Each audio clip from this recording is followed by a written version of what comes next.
Bismillahirrahmanirrahim. Alhamdulillah, salatu wassalamu Rasulillah. Di antara nasib orang yang ria di dunia, ya, yang tidak ikhlas kepada Allah Subhanahu wa taala, dia mudah terjebak dalam kebahagiaan-kebahagiaan yang semu, bahkan kemaksiatan, ya.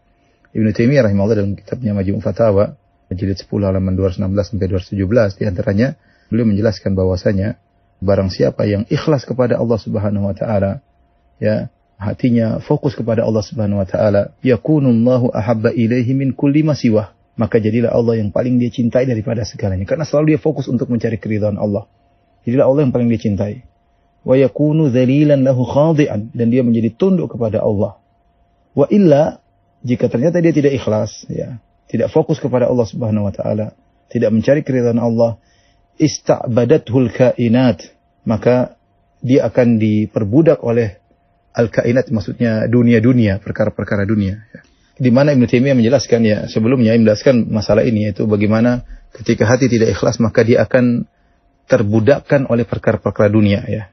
Beliau berkata, fataratan tajtadibuhu as-suwar al-muharramah wa ghairul muharramah. Terkadang dia terjebak oleh gambaran-gambaran yang haram karena dia tidak merasakan kelezatan keikhlasan, sehingga dia mencari kelezatan dengan memandang hal-hal yang haram, ya. Gambar-gambar yang haram, foto-foto yang haram, video-video yang haram, film-film yang haram. Dia terjebak karena dia merasa bahagia, hatinya terpikat dengan itu semua. Terkadang juga dia terpikat dengan hal-hal yang gambar-gambar yang tidak haram, tetapi menjauhkan dia dari Allah Subhanahu wa taala. Ibnu Taimiyah juga berkata, wa taratan yajtadibuhu asyarafu war ri'asah. Terkadang dia terjebak, terpikat dengan kedudukan dan kemuliaan, jabatan dan yang semisalnya. Maka itulah yang menjadi tujuannya, karena dia tidak ikhlas, ya. Yang dia cari adalah jabatan, pengakuan masyarakat. Faturdihil kalimatu wa tughdibuhul kalimatu. Terkadang satu kalimat membuat dia bahagia luar biasa karena dipuji, disanjung-sanjung. Terkadang satu kalimat membuat dia marah gara-gara dia dijatuhkan dari mengganggu jabatannya, mengganggu kedudukannya. Karena itu adalah tujuannya, ya. Ini di antara nasib orang yang tidak ikhlas, ya, terjebak dengan hal ini.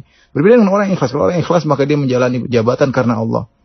Ya, mau orang puji, mau orang cela, dia berjuang karena Allah Subhanahu wa taala, maka kebahagiaannya dia gantung kepada Allah. Tapi kalau seorang tidak ikhlas, maka tujuannya akhirnya bisa terjebak dengan indahnya jabatan, indahnya kedudukan, ya, dan yang lainnya, ya. Terkadang dia bahagia dengan pujian orang, padahal dia tahu bahwasanya orang tersebut memuji dia yang tidak benar. Ya, orang ini bohong dalam memujinya, penjilat. Tetapi ketika penjilat-penjilat tersebut menguntungkan jabatannya, maka dia senang, dia bela, dijadikan kawan. Sebaliknya ketika ada orang menegurnya dengan hak, tapi karena ini mengusik jabatannya, maka dia musuhi. Ini terjadi kepada banyak orang. Kemudian Ibnu Taimiyah mengatakan, wa taratan yasta'biduhu dirhamu wad dinaru. Ya, dan terkadang seorang ketika tidak ikhlas, maka hatinya terbudakkan atau dirinya terbudakkan oleh dirham dan dinar, yaitu harta. Dia merasa puncak kebahagiaannya pada dinar dan dirham, ya. Sehingga apa yang dikatakan dinar dan dirham dia kerjakan, apa yang diperintahkan oleh dinar dan dirham dia kerjakan, demi dolar dia lakukan apa segalanya. Ini biasanya orang jauh daripada keikhlasan. Kalau orang ikhlas, tujuannya karena Allah Subhanahu wa taala, ya dia menikmati dinar dirham, tapi itu bukan tujuannya. Sehingga dia yang mengontrol dinar dan dirham, bukan dinar dan dirham yang mengontrolnya. Dia yang mengontrol jabatan, bukan jabatan yang mengontrolnya.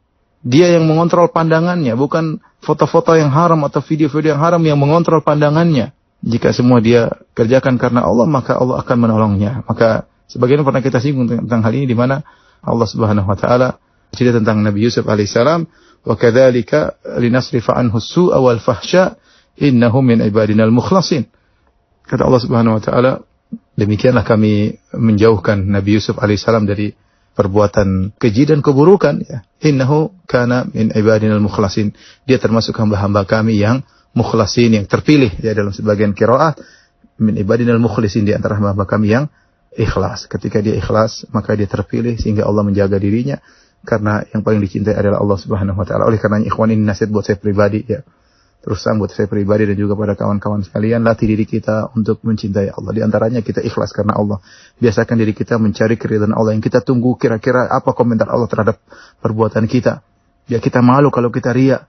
Kita hanya tampil depan orang seakan-akan kita ikhlas, ternyata kita tidak ikhlas, malu kepada Allah Subhanahu wa taala.